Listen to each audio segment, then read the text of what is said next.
Kind of but is that your mom, Chad? Woo!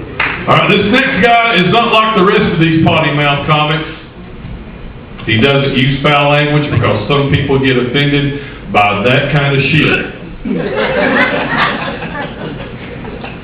And you got that, didn't you? Y'all are slid. Y'all are on the fast track here. Y'all order your shot after this guy. We're going to do our shot. Ladies and gentlemen, give it up from Somerville, Georgia, Anthony Scott. I'm going to call somebody!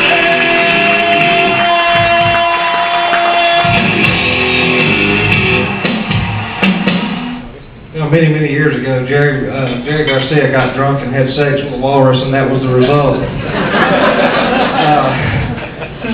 But anyway, I was driving into work this morning. I got behind this van that had these pictures of BF cars, and it had a sign that said Atlanta Dents and Dings, call for free estimate. So I called them up and said, yes, I'd like to get an estimate, please. You see, I had this ex-girlfriend that used to cheat on me all the time, and I was wondering how much you guys would charge to put some dents and dings in her car. And they hung up on me, which I didn't find to be very professional. So I found this nice homeless man to do it for me instead. Oh, he did a hell of a job, and it only cost me a Big Mac and a bottle of vodka.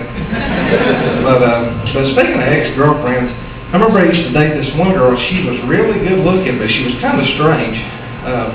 She had one of those fetishes where she would get really turned on when a guy would urinate on her before sex. Now, I'm not going to mention her name because I'm not one of those guys that likes to piss and tell, but I've had several different jobs through the years, but I've always had a real passion for chemistry. So right now I'm working on a new laxative that also comes with a shot of laughing gas to help relieve any discomfort that may arise when the laxative kicks in. I'm going to call it just for shits and giggles. And I don't know if you guys heard about this, but it's a true story. There was an article in the news a couple of months ago where this lady had filed a lawsuit against Google because apparently she downloaded some walking directions to her phone, and these directions led her to a street that didn't have any sidewalks. But she attempted to walk down the street anyway, and in the process was hit by a car. Now, according to the police report, common sense was not involved in the accident. And as I'm reading this article, I'm thinking, you know, maybe she should have spent less time on Google Maps and more time playing Frogger so she'd know how to get across the damn highway without getting run over. But I've heard several comedians make jokes about people naming their kids after things they can't afford, you know, like Diamond or Mercedes. But the other day I realized just how bad the economy had gotten when I met a lady named Kia.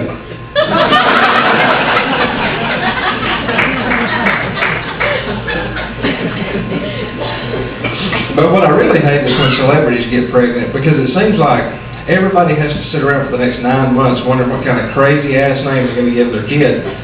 And there's some strange ones out there. You know, Apple, Blanket, Moon Unit. And I'm sorry, but that one just sounds like a good nickname for an astronaut's dick, doesn't it?